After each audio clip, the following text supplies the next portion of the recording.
All right, Alton Hoops Nation. My name is Reid Nelson. I'm joined today by Izzy Alkafas. I'm joined almost every day by Izzy Alkafas. Sweet 16 editions. We still have two games that are ongoing, and we'll update you as they complete. We'll start with the top of the night. Fantastic game. Fob Five beats the Freeballers 72-66 in overtime. What might have been the second greatest highlight in Alton Hoops history had it just went in.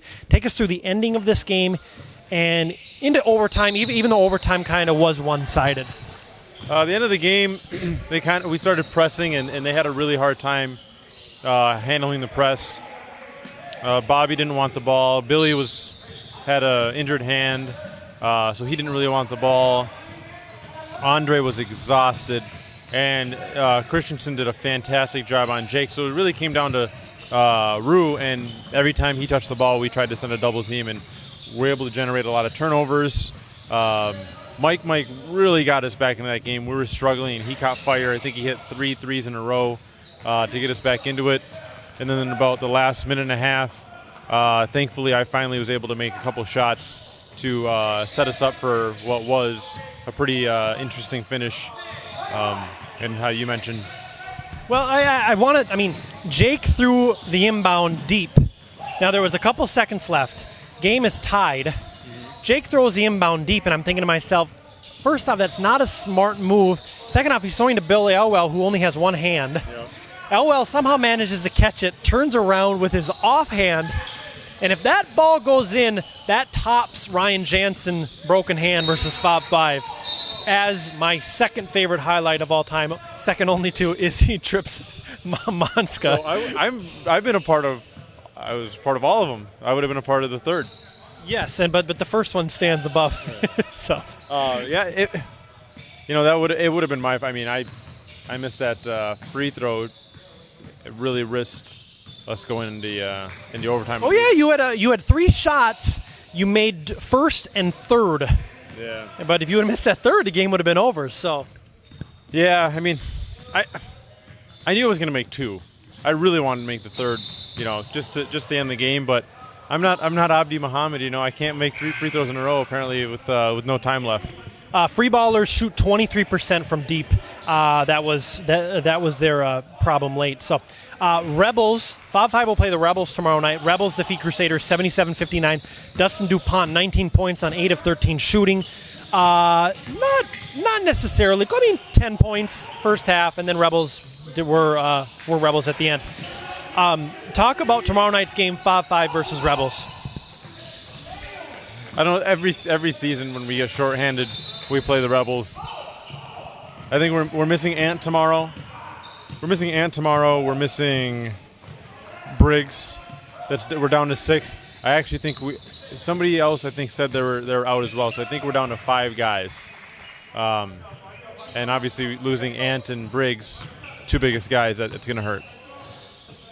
So I mean, what's there to say? I mean, the Rebels are big. They're going to have 8 guys at the game. We're just going to be overmatched. Obviously, Fob is a team that always tries to grind out games. We'll keep it close, I'm guessing, for the first half, and just typical Rebels, kind of what they did to the Crusaders. I can see the Rebels being up 5 to 10 points at halftime and then really turning it on in the second half. I didn't see Ryan Jansen tonight. Really? I don't recall. I'm trying to rack my brain to see if I remember. I'm 99% sure he wasn't here. So there's that. Yeah, as predicted last night. I don't think it matters. Okay, let's go Shockers Bulls. Shockers beat Bulls on an Ethan Welter game winner. A little shaky finish there by the Bulls. I feel like they had it. They could have held it for one shot. I believe it was Jamichael who gave it up to the Shockers. They come down and hit that game winner. No Zhao Li for the Shockers tonight, yet they pull out the victory. They will face off against actually the winner of Uncle Drew's Kids and Big Smash, which is taking place directly behind us. Big Smash is up 10. We'll update you as that game continues. Actually, you can see the score right above my head. Let's go to Gorillas. Chris Maher, going there. Chris Maher doing Chris Maher things. Now, listen to this. 35 points, 10 of 14 shooting. He was like 12 of 15 from the free throw line. So, I mean, I believe Ahmed Helmy called him a man amongst boys. 70 to 66. UANO was close to pulling this game off late.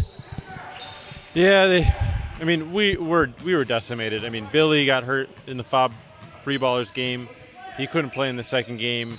I had just played 47 minutes. I played the full first game and then overtime, in a really tight, like up and down game. By the time the second half rolled around, my legs were mush. I was just kind of trying to run up and down the court and play some defense and maybe hit some shots when it mattered. But they took advantage of us kind of being shorthanded. They set a lot of screens. They made us move. But it just wasn't enough. I mean, our size. We basically just kept throwing the ball into Helmy and Chris. And Chris was doing his little turnstile and getting to the hoop. He had a couple walk-in layups. And it's really demoralizing to give up layups to guys like Chris because, like, you feel so helpless. Like, what am I supposed to do? I'm posting. He posts up and then turns, leaves you in the dust, and got a layup. And they started pressing in the second half, probably about 2 minutes left, and we really struggled getting the ball out. We were just tired legs. Matt Kortauer had just played in Egan and came up here. And obviously I was tired. So we didn't have the fresh team, and they took advantage of it, but they just didn't have enough at the end. I have two photos of Ahmed Helmy pushing Paul Crary after a rebound, and the first one's like him here, and the next one's like him fully extended out, and it's just hilarious. I just love this new camera. So, Gorillas win by 4. They will play the Blazers, who defeat Magic Johnson's 70 to 60. Blazers have any chance against the Gorillas tomorrow night? Absolutely, they're probably the favorites. Really? Yeah. Okay. We're going to be Iron 5, most likely, unless Billy has a miraculous, Russell Wilson's recovery water. He needs to buy like a carton of that and pound it before tonight's game, tonight's game. We're going to be Iron 5. Zip's out, Billy's out, and the Blazers have 7. They're going to have 7 guys, likely.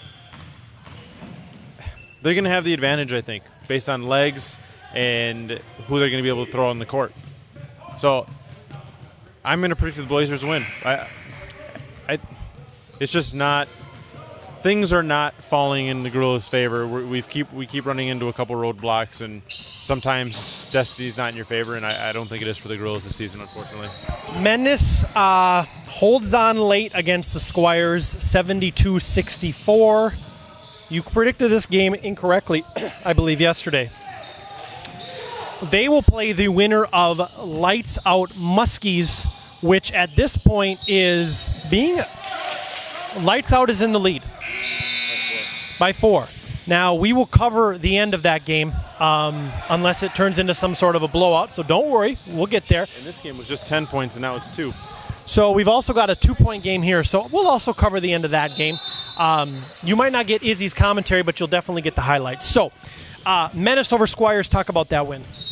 No Hamill. I mean, the Menace is big, and if you're missing, they need Hamill for rebounding, and like Helmy said, he doesn't think the Squires got any second chance points, and obviously missing Hamill's a big part of that. So, not surprised they pulled it out. Missing, Matt, he's a big piece of that team, obviously. So, Menace pulled it together, and they got the win they deserved, considering the lineups that were out there tonight. Okay, so we will be Fridley tomorrow night, Thursday, Elite 8 games. Again, we'll have the highlights of the ending of these games here for you coming up right now. A quick little public service announcement while you ponder what you're going to say. We're having an all-captains meeting January 4th at 6 p.m. at the St. Louis Park Lifetime Athletic Club. I would love it if all captains can come, but and if you want to come just as a player and you're not a captain, that's fine as well. We'll talk about some rule changes, some points of emphasis coming in for 2016. We want to get 2016 started out on a great foot, so we're going to do that at the St. Louis Park Lifetime Athletic. What thoughts did you have, sir? I'm thinking, why don't we do the predictions if said team wins? So, we'll do if this team wins, that team, so at least we high. My guess is, Lights Out are up 7 right now. So that game, they will take on Menace tomorrow. If they win. If they win, or Muskies versus Menace. Yep. Talk about either matchup. So there are no crossovers between the two. So Trust you. yeah, I don't think so. Calvin's not on Menace. Oh, is Calvin on Menace? No. Okay. So Menace definitely want to see between these two teams. They're definitely going to want to see. Sorry, they're going to see Lights Out. Okay. I don't think they want to play the Muskies. I don't think that matchup is not conducive to Menace's style, and especially if the Muskies press or put any pressure on the ball, it's going to be a really tough game for Menace to really get out of it. However, if Menace plays Lights Out, I think the Menace are the favorites in that game. I think they match up well with them. They have a couple guys that can keep switching off on Twan with Helmy and Chase. They can split duty there to offset his beastliness. So Menace hope, I think, that Lights Out pull this game out, and the way it's looking is they're probably going to get their wish. So if Menace plays Lights Out, I got Menace by 5. If Menace plays the Muskies, I got the Muskies by 8.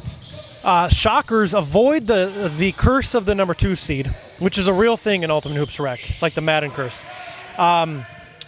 They'll play either Uncle Drew's kids, who are currently losing right now by 9, or Big Smash. Yep. And what say you about these two matchups?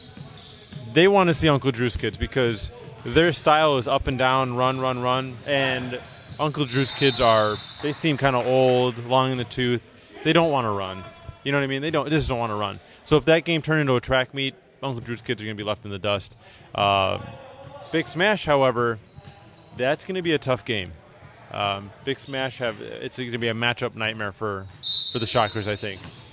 They don't have anybody that can check Twan or Glenn. Kraft's a beast. They're going to have a tough time guarding Kraft. It's just not a team that they want to play against, and I think it's actually one of their worst matchups. I don't know. They won their head-to-head during the season, I believe. I don't remember. If they played. I can't remember. Don't quote me. I have no idea. But, yeah, Uncle Drew's kids, I don't think they're going to be able to win this game. They got a bunch of guys coming off back-to-back. They look tired, and Big Smash always turn on in the playoffs, so I think Big Smash is going to hold on. Is Byrne coming back next season to Rec? Michael Byrne. No comment. Well, I mean, I'll comment. I think he is. I mean, a no comment means probably yes. What do you know? Well, I just know that Fob 5 is not coming back. And that... What advice do you have for teams that are trying to get over the hump, like a Shockers? Shockers went to the Final Four last season, I believe. Trying to get over that hump. Before, about a year ago, your advice was, you've got to get bigger. You got to get bigger. What's your same story? They're probably just missing one guy that they can throw in there and stop a really big guy. There's some good bigs in this league that, a guy like Twan or a guy like Glenn, it's hard for teams like the Shockers to match up with those guys. But then on the flip side, it's hard for those big guys to guard guys on the Shockers. So it's usually when teams keep getting close to, like the Red Devils. The Red Devils, I think, were one offensive piece away from winning a championship. And I think the Shockers are probably one big man defensively from winning a championship. Okay. We will again carry the end of these games if highlights would be entertaining to you. You'll see them. If they'll be boring, then you won't see them. So we'll see you tonight, or tomorrow night, Thursday night, Fridley, Elite 8, my favorite night of the season. I thought Sweet 16 was. That was it a couple months ago. Now it's the Elite 8. Yeah. Okay. I hear you. Don't quote me on this stuff, okay? Tonight's going to be great. We'll see you then. I know the Vikings are playing, but they're going to lose big, so come on out, watch some Ultimate Hoops basketball.